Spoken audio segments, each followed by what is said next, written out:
début de week-end à tous et bienvenue à ce journal. Dans moins de 10 jours débute la campagne électorale pour le scrutin du 23 décembre. À cet effet, les présidents de 2 chambres du Parlement invitent les élus à accélérer l'examen des lois restantes.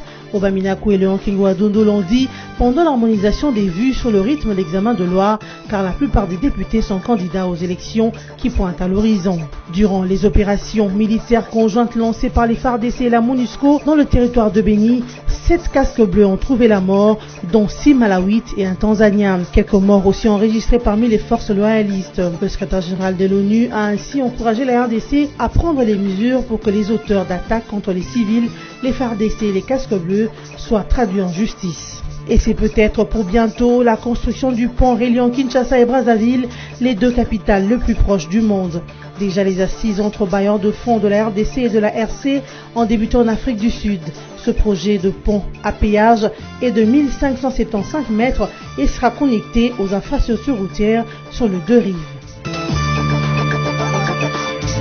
Au Parlement, les présidents de 2 chambres invitent les élus du peuple à l'accélération des examens des lois. L'invitation a été lancée jeudi 15 novembre lors d'une plénière dirigée par Léon Kingo-Adondo, président du Sénat. Il s'agissait pour les 2 bureaux d'harmoniser les vues sur la marche à suivre afin d'accélérer les rythmes d'examen des lois qui restent au regard du temps déjà écourté pour la session en cours. Les 2 bureaux ont opté pour encourager les députés et sénateurs à adopter ces lois en des termes identiques et d'éviter au maximum les commissions paritaires élastiques. Au total, 14 lois importantes devront être votées dans les 2 prochains jours, dont la loi sur le personnel de l'ESU et la loi sur les petits calibres.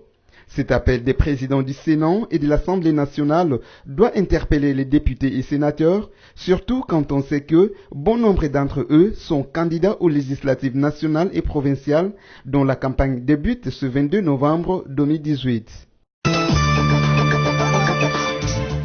Le candidat commun de l'opposition désigné le 11 novembre dernier à Genève par les 7 leaders de l'opposition a répondu ce jeudi 16 novembre à Félix Tshisekedi. Ce dernier avait demandé à Martin Fayulu de dire à la face du monde ce qu'il avait pris comme engagement devant lui 1 heure avant le déroulement de la réunion de l'opposition.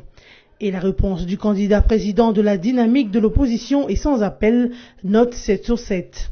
Devant Dieu, l'histoire et les hommes, nous avons pris l'engagement de respecter notre parole et nous nous sommes entendus pour soutenir un candidat commun pour nous représenter à l'élection présidentielle du 23 décembre 2018, a indiqué Martin Fayulu via Twitter. Notez aussi que dans une déclaration faite le même jeudi à Bruxelles, les 5 leaders de l'opposition membres de la nouvelle coalition politique Lamuka, notamment Moïse Katumbi, Jean-Pierre Bemba, Martin Fayulu, Adolphe Muzito et Freddy Matungulu ont demandé à Félix Tshisekedi et Vital Kamerhe de revenir à la raison en rejoignant leur camp. Candidature commune de l'opposition, divorce désormais consommé entre les 7 leaders. Sans les duos Tshisekedi et Kamerhe, Katumbi, Bemba, Muzito et Matungulu réitèrent leur soutien à Fayulu. Ces 4 leaders de l'opposition l'ont confirmé jeudi 15 novembre à Bruxelles lors d'une réunion d'évaluation de l'accord qu'ils ont signé le 11 novembre à Genève, donnant Martin Fayulu pour candidat unique de l'opposition à la présidentielle prochaine. Contrairement à Félix Tshisekedi et Vital Kamerhe, qui l'ont désavoué aussitôt après l'avoir adoubé, Jean-Pierre Bemba, Moïse Katumbi, Adolphe Muzito et Freddy Matungulu lui réaffirment leur soutien et appellent les 2 autres leaders à revenir à la raison. À moins de 24 heures de l'adoption de cet accord, 2 de nos collègues ont décidé de se désengager de l'accord en retirant leur signature. Nous les appelons à revenir à la raison et à se conformer à la volonté du peuple congolais qui n'a jamais cessé d'appeler à l'unité de l'opposition, peut-on lire dans les communiqués finaux de leur réunion de Bruxelles. Ce, avant de réitérer leur confiance à Martin Fayulu. Nous avons confiance à Martin Fayulu, un véritable soldat du peuple dont les cursus, l'expérience et l'engagement sont avérés. Nous croyons en sa capacité à remporter l'élection présidentielle et nous mettons tout en œuvre pour y parvenir. Le peuple a assez souffert des médiocres, écrivent-ils. Bemba, Katumbi, Matungulu et Muzito promettent de rentrer ensemble au pays pour accompagner Martin Fayulu, car, soutiennent-ils, il incarne aujourd'hui la seule et véritable chance d'alternance en RDC. Quant à Félix Tshisekedi et Vital Kamerhe, tous 2 regagnent la RDC ce week-end pour lancer leur campagne électorale. 7 casques bleus ont été tués le jeudi 15 novembre 2018 dans le territoire de Béni au nord Kivu. Selon les sources locales, ces casques bleus sont tombés au cours des opérations militaires conjointes lancées par l'armée congolaise et la MONUSCO pour traquer le rebelle ZADF. Selon un communiqué de l'ONU, parmi les victimes, il y a 6 Malawites et un Tanzanien. Les FARDC ont aussi enregistré 2 morts et 2 blessés dans leur camp, a indiqué la porte-parole de la mission onisienne Florence Marshall. Le rapport initial de l'ONU indique que 10 autres casques bleus ont été blessés et qu'un autre est porté disparu. D'après Florence Marshall, le secrétaire général des Nations Unies, Antonio Guterres, a immédiatement condamné la mort de ces casques bleus et a présenté ses condoléances à la fois aux familles et au gouvernement de la Tanzanie et du Malawi. Il a également appelé tous les groupes armés à cesser leurs activités de déstabilisation et à déposer les armes immédiatement. En outre, le secrétaire général de l'ONU a encouragé les autorités congolaises à continuer à prendre les mesures nécessaires pour appréhender et traduire en justice les auteurs d'attaques contre les civils, les forces de sécurité nationale et le casque bleu en RDC. Le projet de construction du pont devant relier Kinshasa et Brazzaville reste d'actualité.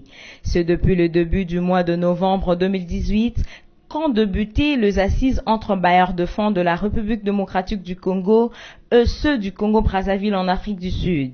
Se retrouvent face à face dans ces échanges le délégué de la Banque africaine de développement BAD pour le compte de la RDC et ceux d'Africa 50 pour le compte de la République du Congo. Selon l'accord, juste après la concrétisation de ce plan, la BAD apportera le crédit nécessaire au projet en direction de la communauté économique des États de l'Afrique centrale.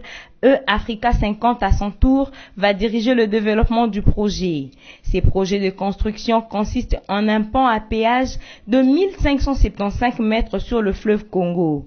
Ces ponts sera connecté aux infrastructures routières sur le rive du fleuve Congo dans les 2 capitales avec une voie de chemin de fer unique. Cette œuvre aura une route à 2 voies, 2 trottoirs et également un poste frontalier.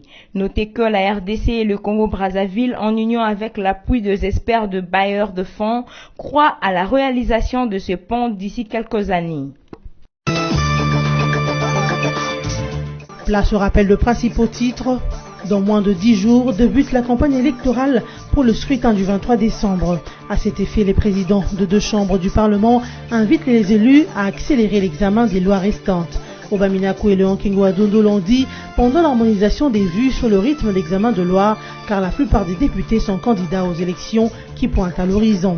Durant les opérations militaires conjointes lancées par les FARDC et la MONUSCO dans le territoire de Béni, 7 casques bleus ont trouvé la mort, dont 6 Malawites et un Tanzanien. Quelques morts aussi enregistrés parmi les forces loyalistes. Le secrétaire général de l'ONU a ainsi encouragé la RDC à prendre les mesures pour que les auteurs d'attaques contre les civils, les FARDC et les casques bleus soient traduits en justice. Et c'est peut-être pour bientôt la construction du pont reliant Kinshasa et Brazzaville, les 2 capitales les plus proches du monde.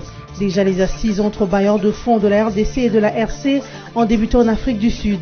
Ce projet de pont à péage est de 1575 mètres et sera connecté aux infrastructures routières sur les 2 rives. Fin de ce journal. Merci de nous rester fidèles.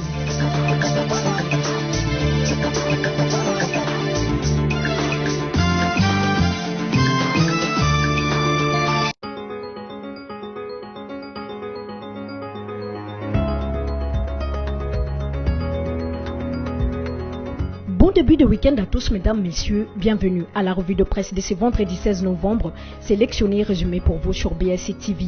Ouvrons cette revue de presse avec Congo Victuel qui écrit « Kamere, Fachi, Fayoulou s'entretuent sur les nets ». Couverts par eux-mêmes, l'opprobre après l'ère ministérielle de Genève et retrait fracassant des signataires franchement opposés sur leur accord, les principaux protagonismes à l'élection de Genève en viennent à une guerre médiatique visant à se salir mutuellement dans l'espoir de se réhabiliter dans l'opinion.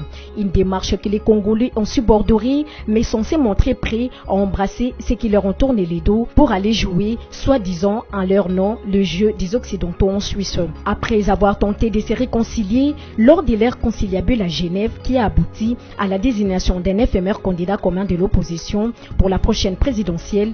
Félix Tshisekedi, Martin Fayoulou et Vital Kamerhe se livrent à présent à une guerre via le média. En toile de fond, ce trio est conscient du coup dur que l'air envisage l'aire dite de Genève, où, tout compte fait, l'enjeu dominant était non pas de sauver le Congo, mais bien de se dominer les uns les autres. Les égos surdimensionnés ont ainsi mis de côté le peuple avant que celui-ci ne vienne rappeler tout le monde à la raison, du moins les militants de l'UDPS et de l'UNC. Maintenant que l'enjeu passe à la recherche de la réhabilitation dans l'opinion, en prévision de la campagne électorale, chacun semble avoir opté pour stratégie diaboliser les autres. Poursuivons cette revue de presse avec Forum des As qui écrit « Réunis hier à Bruxelles, les 5 confirme Martin Fayoulou ». Par ailleurs, Jean-Pierre Bemba, Moïse Katumbi, Adolphe Muzitu et Freddy Matungudu annoncent qu'ils vont accompagner leurs candidats lors de son retour triomphal. Aux yeux du charmant du MLC, rien n'explique les revirements des Fachi et de Vital Kamerhe. Le 5 de ces 7 opposants réunis du 9 au 11 novembre à Genève ont confirmé Martin Fayoulou comme candidat commun de l'opposition à la présidentielle du 23 décembre prochain. Ils ont déclaré à haute et intelligible voix au cours de leur rencontre, la toute première tenue hier à Bruxelles après celle de Genève la semaine dernière. Pour Jean-Pierre Bemba, Moïse Katumbi, Adolphe Muzitu et Freddy Matungulu, il n'y a plus moindre de confusion à entretenir quant au candidat commun de l'opposition au scrutin présidentiel prévu dès décembre, Martin Fayoulou ou personne. Bouclons cette revue de presse avec actualité.cd qui écrit « Décès des étudiants à l'INEKIN, les ministres de l'USU déplorent l'usage des balles réelles, la CAJ exige des enquêtes crédibles. Les ministres de l'enseignement supérieur et universitaire Steve Mbikai a déploré jeudi 15 novembre 2018 les décès des étudiants de l'université de Kinshasa lors de la répression par la police d'une manifestation des colères contre les décès de leurs collègues touchés par balles lundi dernier. C'était pendant une autre manifestation contre la grève des professeurs. Steve Mbikai martèle que l'usage des balles réelles sont interdits sur les sites universitaires. J'exige une peine exemplaire contre les policiers responsables de ces tirs qui ont engendré la mort. C'est lui-ci qui avait tiré le 12 novembre 2018 est aux arrêts. L'autre doit être identifié. Mes condoléances à la famille éprouvée, a réagi le ministre des Dessus sur son compte Twitter. La grève de professeurs de cette institution universitaire dure depuis près de 2 mois. Jeudi, le ministre Mbikai a annoncé un accord entre les gouvernements et les professeurs. Cette revue de presse est terminée. Merci de nous avoir suivis et bonne suite des programmes sur nos antennes.